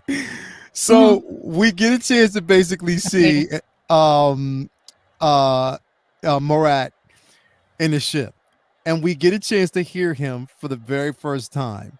Now, Vinny, you're not blind to this. Basically, and CC, there's these talks that are going around right now that Yep. he could possibly be either no one people. Well, the biggest, I was like, yeah, come on, stop playing. Was when people were like, it's possible that it's Ezra, a dark side Ezra. No. Throw that out the window. That it's not Ezra. Throw that out. But then, CC, the biggest speculation is that he is Star Killer. So, Okay. I don't. Okay, what do you think? What do you like? Because here, and I'll tell you the reason. The reason why I'm asking is because, and I'll throw another one out there. They were even saying that he could be Luke, the clone of Luke Skywalker. And I'm like, yo, it's so good to speculate. It is fun. And I know the mystery surrounding his character, but me myself, I want this to be a brand new character, someone we don't know. I don't want him connected to Star Killer because number one, then you're going to morph this character. You're going to morph Star Killer for who we know he is, and it would not make sense to do so. Mm-hmm. First of all, this was not what I thought you were going to say. Second of all, the second you said like a clone of Luke, I had a flashback to that TikTok where the dude's like, why do you make your edibles so strong? Like, I think my car turned into a spaceship. I was just trying to go to Target. Like, I'm not saying it's ridiculous, but I feel like we do this every time and we jump into theories and stuff because it's fun. But part of me is like, I don't know if I care to speculate as to who he is. I kind of just want to be surprised. And I'm like you. I think I want it to be someone we haven't seen before. I will say, I kind of want him to take that helmet off and him being gnarly as hell looking. Just right? Fugly, straight fugly, like some weird alien we've never seen before. I think that would be amazing. His voice, by the way, sounds exactly like the villain we never see in Fifth Element. I love that. Yeah, right. Totally reminds me of the dude who makes Gary Oldman bleed out of his head. Yeah, I thought the voice is cool. I know I saw a lot of memes with the whole as you wish that he could be the dude from Princess Bride hidden under there. So there was in Rebels and then also in the books in the Heir to the Empire trilogy, Thrawn's right-hand man, his henchman. Yeah. So we saw him in Rebels. It was not Morok. His name was Rook. I think it was Rook. Yeah. So, because part of me thought he's too big to be Rook, though. Yeah. Well, and Rook was his physiology. Like he wasn't as humanoid looking. Like this dude looks like he's just a dude with a suit on. He's not like some hunchback kind of thing. So I don't think it's Rook, but like part of me wants him to be someone new that we haven't seen before. I like the design of his helmet. I love how it looks very medieval. I kind of just want to be surprised. Yeah. Now I don't know if I'm jumping too far ahead. The scene I thought you were gonna mention was the one scene that I was like not a fan. I'm like, I'm not a fan of this. What? It's when Ahsoka put on her custom made. I knew it. That was tight like a toiga around her leg, and like, okay, first off, we're gonna pretend that wouldn't take like 30 minutes to get into in a real life scenario. She went down the pole like Batman and just changed, or she spun like Wonder Woman. Like Matt and Jason were like, this looks like the scene from Guardians of the Galaxy or something out of Guardians of the Galaxy. And I don't disagree. Like, it seems very theatrical and far-fetched. And I love like, I think I would have been more impressed if it had been a situation kind of like what we saw with like Kylo Ren and Leia in Last Jedi, where they kind of like connected while he was in this like via ships or whatever. Or if like she's in the cockpit and she's like, hold on, like we're disabled, like ship can't, like alarm bells are ringing, they can't move, they physically can't move, they're like sitting ducks, and she's like, I got this, and she's able to like stop the blaster bolts like midair. There's no air in space, but like, you know what I'm saying, like stop them from hitting the ship using the force from the safety of the cockpit. Like, I think that would be a far bigger flex. Or to like move the ship or damage the ship somehow from within the cockpit. I think that would be more impressive than seeing her doing some gymnastic moves. Because even like, was it Jason was like, she's deflecting the blaster bolts, but she can't like shoot them back towards the ships. I think the most jarring thing, like I said, was the costume. Like, I don't think I could take the scene too seriously because of how I felt about the costume. But Cece, merchandising. I know. You know what's crazy though? It's gonna be another hot toy. It's gonna be another Black Series know, figure. and that's what I'm saying. I when I saw it, I was like, yeah, because I'm not gonna lie, I liked it, and I was like, yeah, I want it. Like I knew I would want it, and they knew it. They were smart enough to do it. But it's not a foreign thing, especially when when we're coming out of Rebels itself as well. But I mean, in Clone Wars and stuff like that. But no, I get it. But I thought the scene was bad as hell. I thought it was dope. I loved it. Badass to me. I loved it. I love the simple fact that, number one, the reason why I'm gonna tell you why I loved it is because it wasn't a fucking Mary Poppins scene. It wasn't where she was using the Force to navigate. She was just taking a risk, jumping back and forth, thinking that those magnetic boots would replace themselves when she sliced that ship, and then she got off target. She needed Sabine to get her back on course and needed her help. I was waiting on the Leia Force.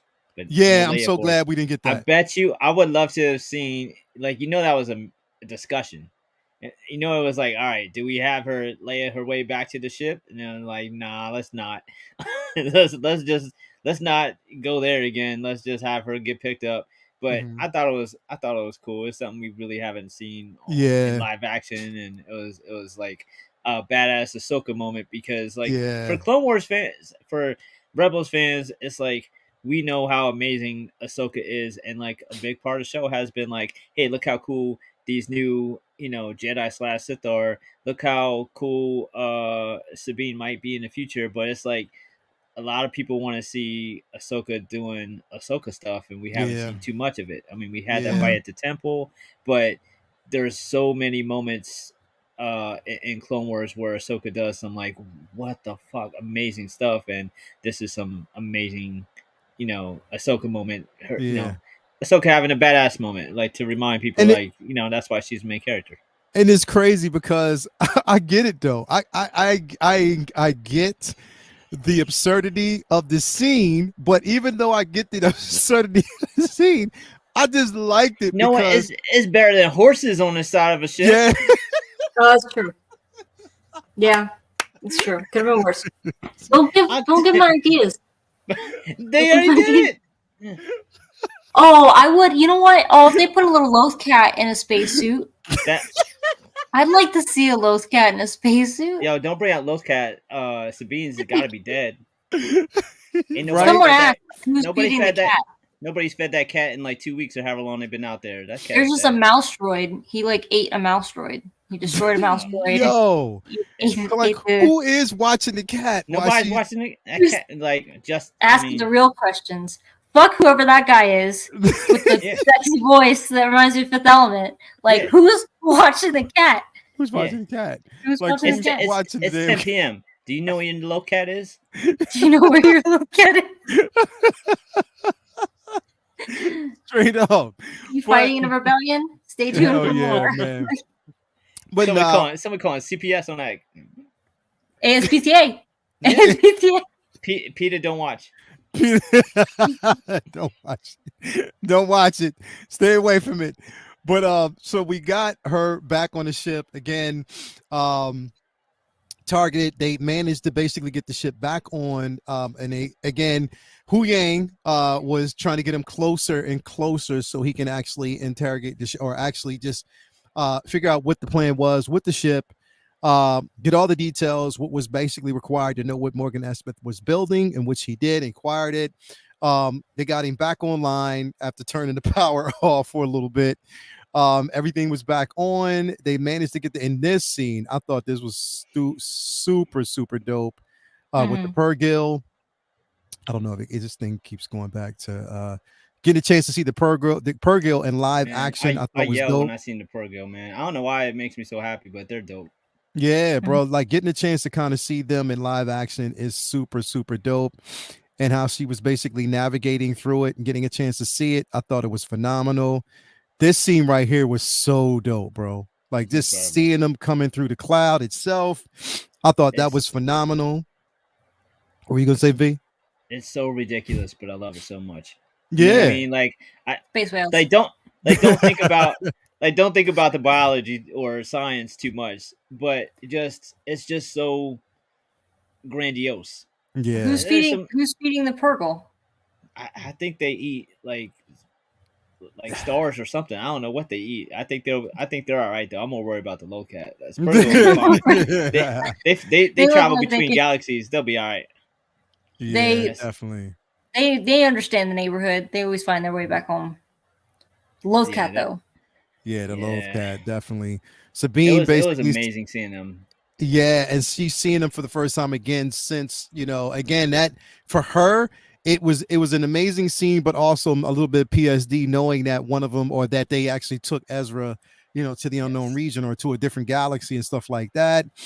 So seeing that, also, it just felt like the Pergil noticing that, it's like almost when they went past it, noticing that Sabine was on the ship, almost in a sense, the kinship to Ezra and the rebels themselves. It was like making sure that they were protected, or she was protected the entire time as they navigated. So we did get a chance to see them, going through, and it just keeps getting on Shin. I just love her armor. That's incredible. Like, I just love her suit. And then we basically see them landing in the forest, shutting the power down while they inspect to kind of keep themselves off radar. Sabine basically, again, Ahsoka asking Sabine, is she okay? Her talking about the last time she actually saw the Pergil is when they took Ezra. Again, we know that at this particular point, Hu Yang comes back online and explains what is going on with the ship and what the purpose of that ship is and why it is filtered with so many hyperdrive engines. In what Morgan Esmith's, and the thing that hit me was that the Jedi knew about this technology. They knew about this. Like, they knew that something like this exists and it was a possibility that you can do something like this. So it wasn't something that was uncommon to them. It reminds me of the boost joints like Kenobi had in Attack of the Clones. Where he used that to boost and then left it and then took off from it. Yeah. That's what it reminded me of. Yeah, definitely. And that's the same thing. Yeah, right. Mm-hmm. It's like harkening back to that, like a larger version of that hyperdrive engine. Yep. Mm-hmm. Yeah. Yeah. So this is definitely dope. I like that scene. But then one of my favorite scenes is when we cut to this, bro, and see, He's just chilling. man, He don't say shit. He don't need to. He's just chilling. he just said, "Find the Jedi." Yep. That's it, and he's just standing there. I mean, Ray Stevenson, man, like, I'm telling. And here's the thing, CC, because we actually saw him on at live celebration stage, and seeing him there in England, I mean, in London, it's like, and then like a few weeks after that, like. He dies. I'm like, wow, that's amazing. But definitely it comes to this scene again. We know that next week's episode again is going to, well, I don't want to say too much because Vinny hasn't seen the trailer. Anyway, we know that next week's episode is going to be dope. It's going to be probably the confrontation that we've been waiting to see. And one of the things that was mentioned, and I want to ask you guys this last question. Hasn't been hinted around to, but what would you think, or how would you feel if, in fact, Plo Koon was his master at one point? Would you like that, or would you see like just that connection and a reason probably why he's so empathetic, you know, when it comes to Ahsoka and not really wanting to kill her? How would you feel about something like that?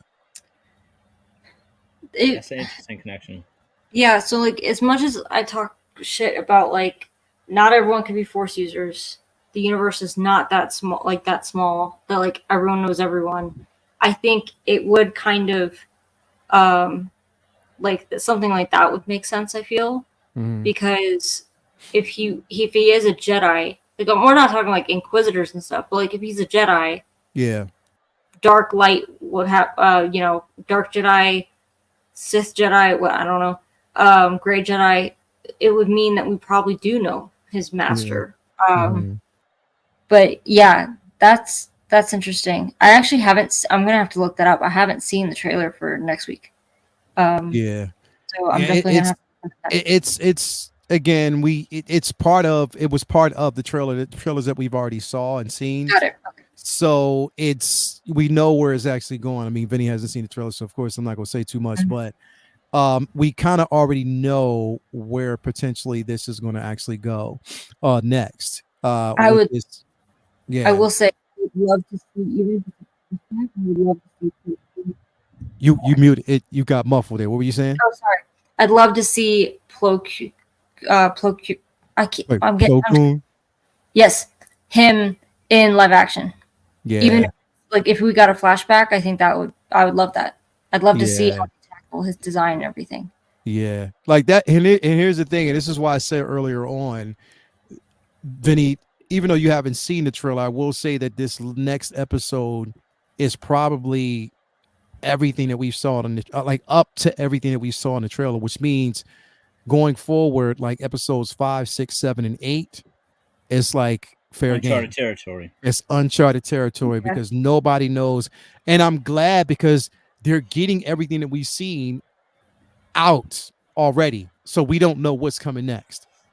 Like we have no idea. And I like that they're basically doing that with this. You know, they ended off on this particular scene. We can expect this and I think next week's episode, I think is like 45 minutes. I think it's 45 minutes. With the credits, it's like 38. It's like 45 minutes. So it's a bit longer next week. So definitely I felt like this was a pretty heavy 35-minute episode for just being basically a half hour. I felt like a lot of action happened and a lot of story happened, too. And that's right. It was, man. Okay. That's right. They do, because that's what they ate during, what was it in Rebels? And that's when, see, Beskar Kid saves the day again. Appreciate that, bro. Worried about that Loth Cat. Yeah, right. What's going with the low cat, man? Like what? I mean, I'm pretty sure there ain't no mouse floating around that cat get his hands, and he's too far up to jump down. So you know what I mean? Like, what's he gonna do? So I don't know. Anyway, R.I.P. Low Cat. R.I.P. Low Cat. But yeah, definitely, man. This was a dope. Like, I love this episode. I did. I love the episode. I love that it's going somewhere. Now we're getting into like, hopefully now. Everybody who's been questioning the pacing and where's the action? Hopefully now with this next episode and what we're going into, it's just going to speed up the way people want it to, but they'll enjoy this next episode because I think they will. But yeah, I'm excited about it. Definitely. That was, again, people, this was episode 3 of the season so far. Episode 4 is next to it. And I love, CC, I love the simple fact that it comes on at 9 o'clock. Dude, you telling me? What the fuck? So like, what I do find funny, I'm grateful as well, but it's like, so if you're not familiar, like on Rogue One 6, I was getting up. It's 1 o'clock in the morning my time. Was when the episodes would come on. So we've done it since like, I think Book of Boba Fett or something like that. We've been doing these live. So for Matt, who's in San Diego, it's not a big deal. It's midnight. For Jason, your time zone, it's 3 o'clock in the morning. Yeah. So we're doing it. Like, I'd just go to sleep before and then wake up, do it, and then go back to sleep. And my coworkers knew, like, if I looked like shit the next day, that's why. But it's funny, I think because of the time, we've noticed, like, at least when we're doing it at 1 o'clock in the morning my time, we had a lot of people who watch us in the UK and in Europe, because to them it was like just like 8 or 9 o'clock in the morning. But now when we do the live watchathon, or we call it Shelter in Space, we'll get like 2 people watching it with us. Yeah. And then after the episode's over, that's when like people will start streaming. And so it is funny how that works, because now that it's at a more reasonable hour, it's like everyone's spoiled for choice as to who you want to hang out with when the episode airs. But yeah, it's I'm so glad that they did that. I thought because again they did this before. I thought just the 2 episodes, because I remember when we were in Anaheim, how they moved the 2 episodes up earlier, and I was like, okay, cool. But then they stopped it. Then they were like, yeah, nah, it's not going to be a trend. But with this one, I think it makes more sense. And I hope they keep doing this, man. I don't know what changed their mind, but I'm happy something did, because it's so nice. It is. It's so nice. Especially with no distractions. You don't have to worry about, work or anything like that. I can watch it multiple times back and forth. You know what I mean? Just to kind of get a better understanding. And I love that time slot. I hope they're going to continue it with this season, but I don't know what they're probably testing it out to see if it would work for any of the other upcoming IPs. We got Acolytes coming. We got, Skeleton Crew. They're trying to basically engage if that might work for that. Does anybody know if they finished production on both of those yet already? Like, did they finish production, or is the strike holding those back? No, I don't. I think there's some stuff. I don't really know the rules. It feels like some stuff is still filming. Some stuff is like, no, why would we be filming? There's a strike. It's like, you know what I mean? I think it's shut down most production stuff, but I think it depends on if it's like post-production or something like that. But it's funny. I will say, like, everyone knows I'm big into the art prints and stuff. They did have an Ahsoka one that went up last week, I want to say, with Bottleneck. And they said it's going to be one of several. I think they have a few planned throughout the next few weeks with Bottleneck that are Ahsoka themed. Oh, really? But I was able to contact, I think he was one of the main like art directors, like concept art directors for Rogue One. Yeah. And about a commission.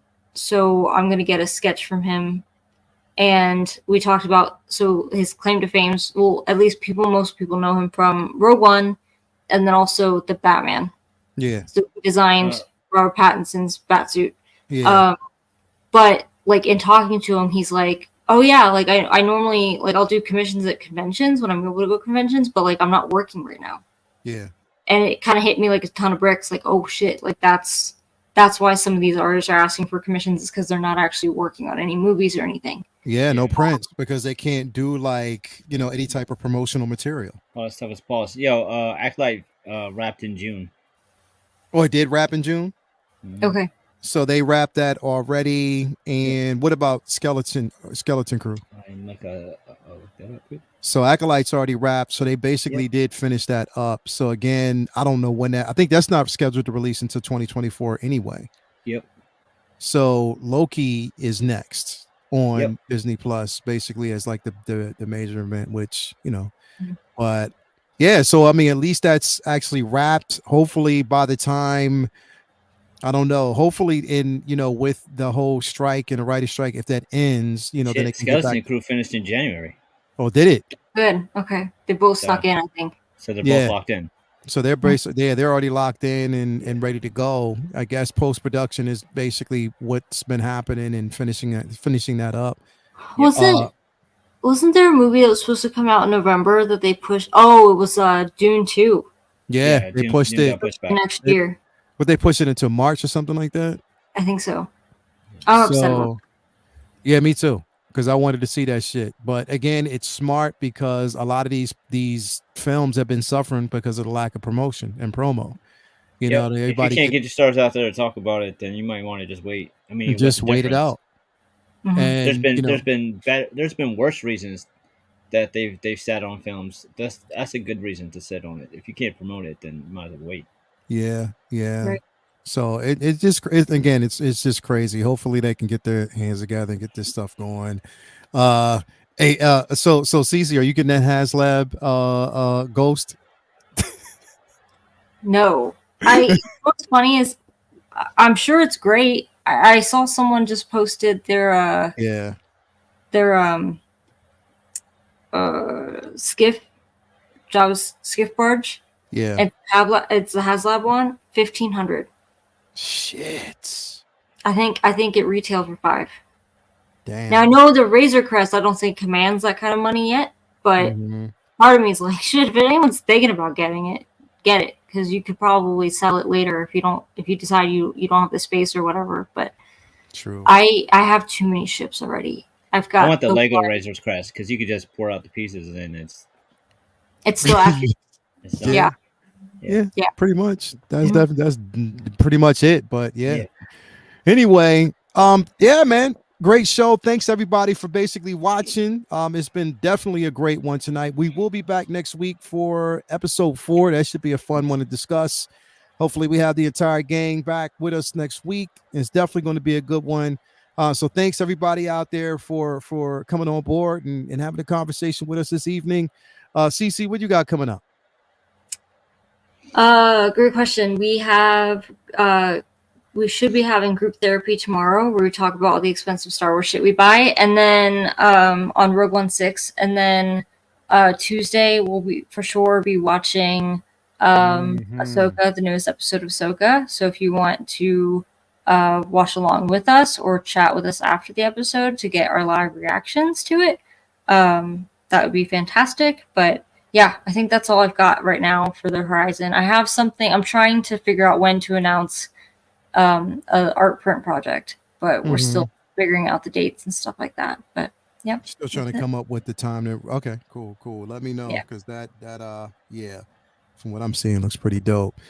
So definitely thank you for that information. And if you haven't already, CC3PO Row 16 YouTube and IG, make sure you actually do that and follow. Great content as always. So glad to have you here. V, what's going on with you, bro? What you got coming up, man? Yes, sir. I don't have a con for another couple months, so I'm just working on some just stuff for me and a couple future projects. I might be doing some more stuff from the show. I might do a Sabine. I'll see how I feel. I might try to get that one done by next week's episode. But I'm looking forward to episode 4. I'm having a lot of fun watching the show. It's really, really good. And before then, though, you'll see me on Leo's Comic Book Talk with Friends on Monday nights, and we'll be talking comic books, and then we'll be back here Thursday night talking Ahsoka episode 4 for episode 50. Yeah, episode 50 episodes. Wow. Amazing.